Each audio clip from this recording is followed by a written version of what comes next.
મારી બેબી છે 14 વર્ષની. એ ટ્યુશનમાં ગઈ હતી, પણ ટ્યુશનમાંથી ઘરે પાછી પરત નથી ફરેલી. એટલે મને ટ્યુશન વાળાએ જાણ કરેલી છે કે આ રીતનું ઘટના છે, એમ તમારી બેબી આવી નથી. એટલે અત્યારે હું એની તપાસમાં છું. મેં અત્યારે પ્રદ્યુમન પોલીસમાં અત્યારે ફરિયાદ પણ કરેલી છે એની. એ કોઈ ઘટના મને ખ્યાલ નથી, પણ મને થોડીક એટલી જાણ છે કે કદાચ હોઈ શકે એમ એમની સાથે. સાહિલ નામ છે એમનું, કડોદરીનો રહેવાસી છે. ભાઈની હોટલમાં એ કામ કરતા પહેલા, એટલે ટૂંકમાં ઘરે આવવા જવાનો કોઈ કોન્ટેક હતો એ રીતનો. હોટલમાં હતા પેલા ભાઈ સાથે. 14 વર્ષ, 22 વર્ષ. અને એ જાતે મુસ્લિમ છે. મને મારી બેબીના મેસેજ આવે છે એ ઉપરથી ખબર પડી છે અત્યારે 7-8 મહિના થયા.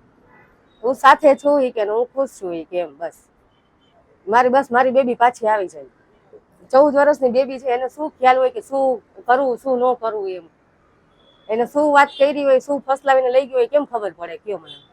બસ હું અત્યારે એક જ વસ્તુ કહેવા માંગુ છું, મારી બેબીને મને અત્યારે જલ્દથી જલ્દ પાછી આપી દે બસ.